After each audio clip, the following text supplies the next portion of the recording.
La pregunta. Este libro es una larga reflexión sobre una sola pregunta. ¿Encarna el mundo ideas bellas? Nuestra pregunta puede parecer extraña. Las ideas son una cosa, los cuerpos físicos otra muy distinta. ¿Qué quiere decir encarnar una idea? Encarnar ideas es lo que hacen los artistas. Partiendo de ideas visionarias, los artistas producen objetos físicos o productos cuasi físicos, como partituras que se convierten en sonido. Nuestra pregunta bella, entonces, es parecida a esta. ¿Es el mundo una obra de arte? Planteada de esa forma, nuestra pregunta conduce a otras. Si tiene sentido considerar el mundo como una obra de arte, ¿es una obra de arte lograda? ¿Es el mundo físico considerado como una obra de arte bello? Para conocer el mundo físico recurrimos al trabajo de los científicos, pero si queremos hacer justicia a nuestras preguntas, debemos reclutar también las percepciones y las contribuciones de los artistas dispuestos a ayudarnos. Cosmología espiritual. Nuestra pregunta es muy natural en el contexto de la cosmología espiritual. Si un creador energético y poderoso hizo el mundo, tal vez lo que lee o lees o lo impulsó a crearlo fuera a hacer algo bello, precisamente. Con todo lo natural que puede ser esta idea, cabe poca duda de que no es una idea ortodoxa. Según la mayoría de las tradiciones religiosas, al creador se le han atribuido muchas motivaciones, pero la ambición artística no suele hallarse entre las más prominentes. En las religiones abrahámicas, la doctrina convencional sostiene que el creador pretendía engendrar algún tipo de combinación entre la bondad y la rectitud, y crear un monumento a su propia gloria. Las religiones animistas y politeístas han concebido seres y dioses que crean y gobiernan distintas partes del mundo con toda clase de motivos, con un espectro que abarca desde la benevolencia hasta la lujuria, sin olvidar la exuberancia despreocupada. En un plano de mayor altura teológica, se dice a veces que las motivaciones del Creador son tan formidables que los finitos intelectos humanos no pueden esperar comprenderlos. En vez de eso, se nos dan revelaciones parciales que debemos crear, no analizar. O, alternativamente, Dios es amor. Ninguna de estas ortodoxias contradictorias ofrece razones acuciantes para esperar que el mundo encarne ideas bellas. Si insinúan que debamos esforzarnos por hallar esas ideas, la belleza puede formar parte de su narración cósmica, pero suele relegarse a un papel marginal, no al corazón del asunto. Muchos espíritus creativos, sin embargo, se han inspirado en la idea de que el creador podría ser, entre otras cosas, un artista cuyas motivaciones estéticas podemos apreciar y compartir, o incluso, ya en una especulación audaz, que el creador sea ante todo un artista creativo. Esos espíritus se han implicado en nuestra pregunta de maneras diversas y evolutivas, a lo largo de muchos siglos.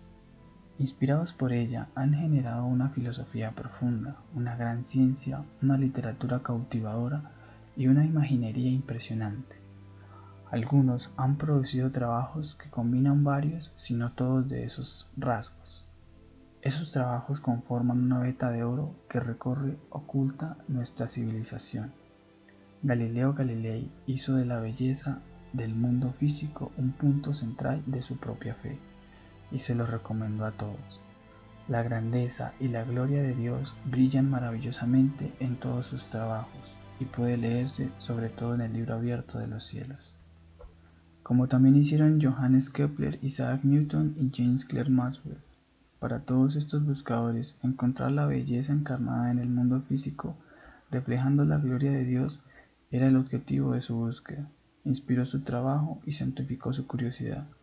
Y con sus descubrimientos, su fe resultó recompensada.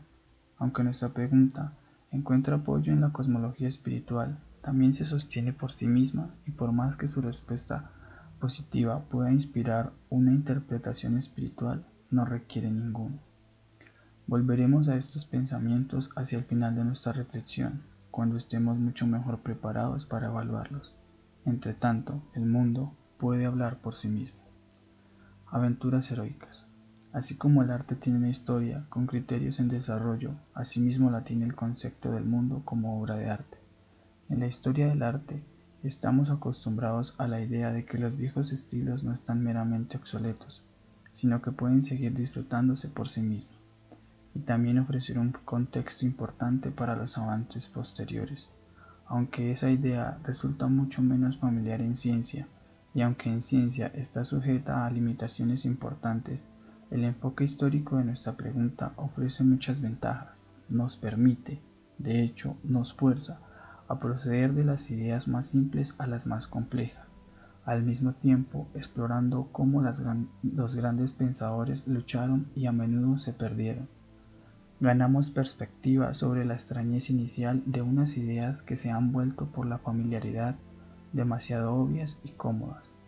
Y, por último, pero de ningún modo menos importante, los humanos estamos especialmente adaptados a pensar de modo argumental y narrativo, a asociar ideas con nombre y caras, y a encontrar persuasivos los cuentos sobre conflictos y su resolución, incluso cuando estos conflictos son de idea y no se derrama sangre. En realidad, se derrama poca. Por estas razones cantaremos, para empezar, canciones de héroes. Pitágoras, Platón, Filippo Brunelleschi, Newton, Maxwell, más tarde una gran heroína, Emmy Noether, hará su entrada también. Esos nombres correspondieron a personas reales y bien interesantes, pero para nosotros no son meramente personas, sino también leyendas y símbolos. Los he retratado tal y como pienso en ellos, en ese estilo, anteponiendo la claridad y la simplicidad a los matices académicos. Aquí la biografía es un medio, no un fin. Cada héroe hace avanzar nuestra reflexión varios pasos. Pitágoras descubrió en su famoso teorema de los triángulos rectángulos una de las más fundamentales relaciones entre los números, por un lado, y los tamaños y las formas, por otro, puesto que el número es el producto más puro de la mente, mientras que el tamaño es una característica primaria de la materia. Ese descubrimiento reveló una unidad oculta entre la mente y materia. Pitágoras también descubrió en las leyes de los instrumentos de cuerdas unas relaciones simples y sorprendentes entre los números y la armonía musical. Ese descubrimiento completa una trinidad: mente, materia, belleza, con el número como cuerda de engarce, un tema embriagador. Condujo a Pitágoras a conjeturar que todas las cosas son número. Con estos descubrimientos y especulaciones, nuestra pregunta toma vida.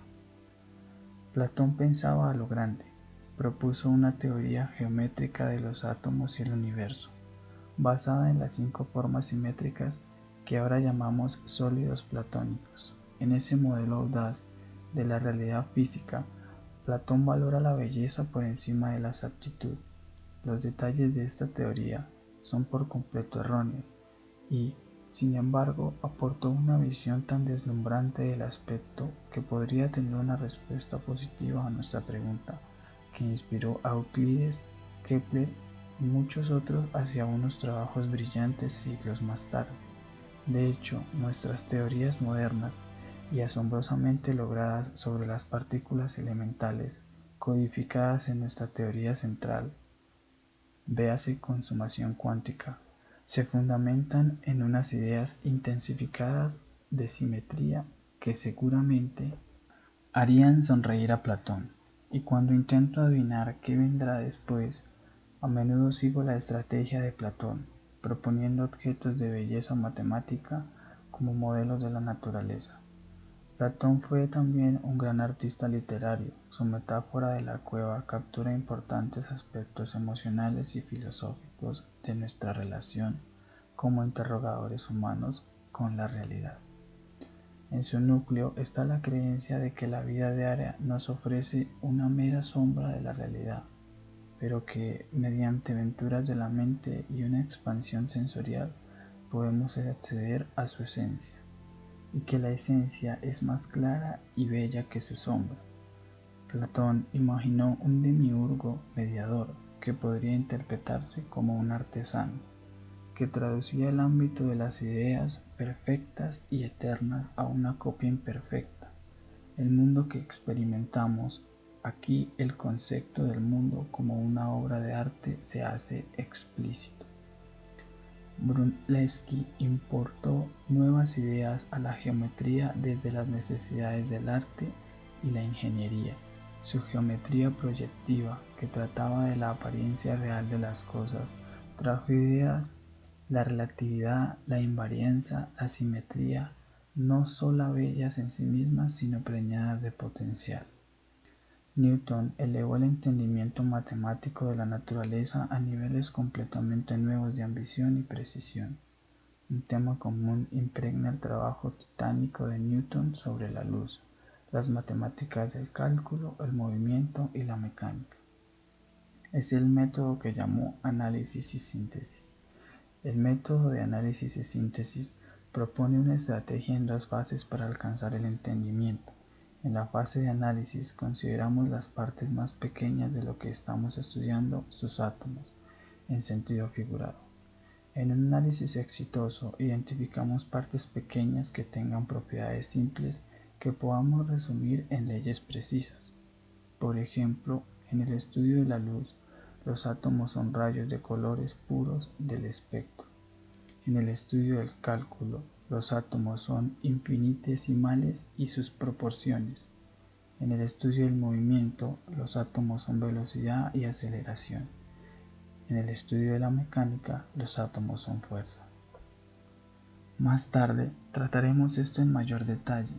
En la fase de síntesis ascendemos mediante el razonamiento lógico y matemático, desde el comportamiento de los átomos individuales hasta la descripción de sistemas que contienen muchos átomos. Exponiéndolo de esta forma tan general, el método de análisis y síntesis no parece demasiado impresionante.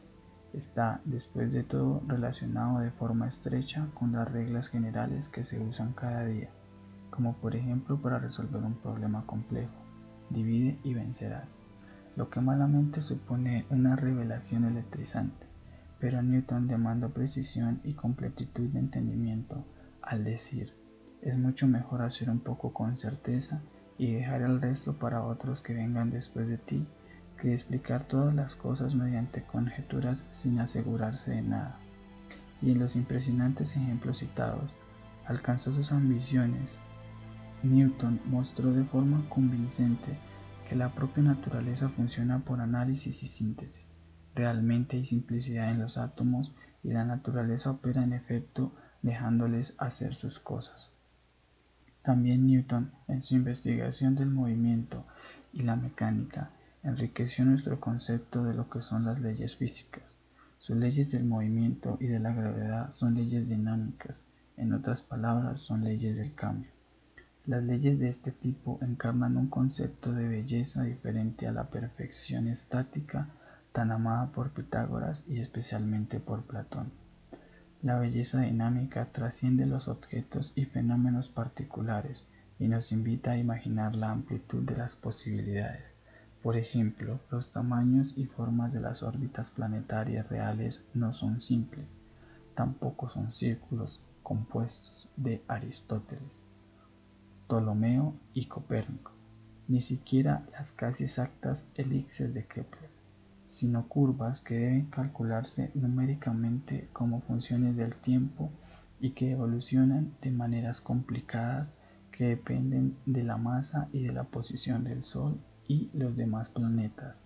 Hay una gran belleza y simplicidad aquí, pero solo se hace totalmente evidente cuando comprendemos el diseño profundo. La apariencia de los objetos particulares no agota la belleza de las leyes. Maxwell fue el primer físico en verdad moderno. Su trabajo en electromagnetismo dio paso a un nuevo concepto de realidad y también a un nuevo método de la física. El nuevo concepto que Maxwell desarrolló a partir de las intuiciones de Michael Faraday es que los ingredientes primarios de la realidad física no son partículas parecidas a puntos, sino campos que llenan el espacio. El nuevo método es la conjetura inspirada. En 1864, Maxwell codificó las leyes conocidas de la electricidad y el magnetismo como un sistema de ecuaciones, pero descubrió que ese sistema era incoherente, como Platón, que metió con calzador 5 sólidos perfectos en 4 elementos más el universo. Maxwell no se rindió, vio que añadiendo un nuevo término podía hacer las ecuaciones parecieran más simétricas y a la vez hacerlas matemáticamente coherentes. El sistema resultante, conocido como las ecuaciones de Maxwell, no solo unificó la electricidad y el magnetismo, sino que derivó la luz como una consecuencia y ha sobrevivido hasta nuestros días como un firme fundamento de estas disciplinas. ¿En qué se inspira la conjetura inspirada de los físicos? La coherencia lógica es necesaria, pero apenas suficiente. Más bien fueron la belleza y la simetría las que guiaron a Maxwell y sus seguidores, es decir, a todos los físicos modernos, a acercarse a la verdad, como veremos. También Maxwell, en su trabajo sobre la percepción del color, descubrió que la cueva metafórica de Platón refleja algo muy real y específico, lo insignificante de nuestra experiencia sensorial en comparación con la realidad disponible, y su trabajo, al clarificar los límites de la percepción, nos permite trascender esos límites, porque el instrumento definitivo para realizar los sentidos es una mente inquisitiva. Consumación cuántica. El definitivo sí en respuesta a nuestra pregunta no llegó hasta el siglo XX, con el desarrollo de la teoría cuántica. La revolución cuántica nos hizo esta revelación. Al final hemos aprendido qué es la materia. Las ecuaciones necesarias son parte de la estructura teórica denominada a menudo modelo estándar. Ese nombre soporífero difícilmente puede hacer justicia al logro, y aquí voy a continuar mi campaña que empecé en la levedad del ser, para reemplazarlo por algo más adecuadamente imponente. Modelo estándar, teoría central. Este cambio está más que justificado porque, primero, modelo connota una chapuza provisional desechable en espera de ser reemplazado por la cosa de verdad, pero la teoría central ya es una representación precisa de la realidad física, que cualquier futura e hipotética cosa de verdad deberá tener en cuenta. Segundo, estándar connota convencional e insinúa que hay otra sabiduría superior, pero no hay ninguna sabiduría superior disponible. De hecho, yo creo, y a montañas de evidencia lo avalan, que aunque la teoría central será suplantada, su núcleo persistirá. La teoría central encarna ideas bellas, las ecuaciones de los átomos y la luz son casi literalmente las mismas que gobiernan los instrumentos musicales y el sonido. Un puñado de diseños elegantes sostienen la exuberante construcción de la naturaleza desde piezas simples del mundo material. Nuestras teorías centrales de las 4 fuerzas de la naturaleza, gravedad, electromagnetismo y las fuerzas nucleares fuerte y débil, encarnan en su médula un principio común, simetría local. Como leerás más tarde, este principio consuma y a la vez trasciende los anhelos de Pitágoras y Platón por la armonía y la pureza conceptual, y como se verá más tarde, este principio desarrolla y a la vez trasciende la geometría artística de Brunelleschi y los brillantes descubrimientos de Newton, Maxwell sobre la naturaleza del color. La teoría central completa en la práctica el análisis de la materia. Usándola podemos deducir qué clases de núcleos atómicos, de átomos, de moléculas y de estrellas existen, y podemos orquestar de manera fiable el comportamiento de grandes ensamblajes de estos elementos, para hacer transistores, láseres o grandes colisionadores de hadrones. Las ecuaciones de la teoría central se han puesto a prueba con mucha más precisión y bajo unas condiciones mucho más extremas de lo que se requiere para sus aplicaciones en química, biología, ingeniería o astrofísica. Aunque por supuesto hay muchas cosas que no entendemos, mencionaré algunas importantes en un momento. Sí que entendemos la materia de la que estamos hechos y que encontramos en la vida normal, incluso si somos químicos, ingenieros o astrofísicos. Pese a sus abrumadoras virtudes, la teoría central es imperfecta. De hecho, precisamente por ser una descripción fiel de la realidad, debemos, en pos de nuestra pregunta, elevarla a los más altos niveles estéticos. Y al escrutarla de ese modo, la teoría central revela taras. Sus ecuaciones son asimétricas y contienen varias piezas conectadas con demasiada holgura. Más aún, la teoría central no explica las llamadas materia oscura y energía oscura. Aunque estas formas tenues de la materia son despreciables en nuestra densidad inmediata, persisten en el vacío interestelar e intergaláctico y por tanto llegan a dominar la masa total del universo. Por estas y otras razones no podemos darnos por satisfechos. Una vez hemos degustado la belleza en el corazón del mundo, nos hemos abierto el apetito en esta expedición. No creo que haya una guía más prometedora que la propia belleza. Te propondré algunas pistas que insinúan posibilidades concretas para mejorar nuestra descripción de la naturaleza. Como aspiro a la conjetura inspirada, la belleza es mi pasión inspirada. Me ha funcionado bien varias veces. Como verás,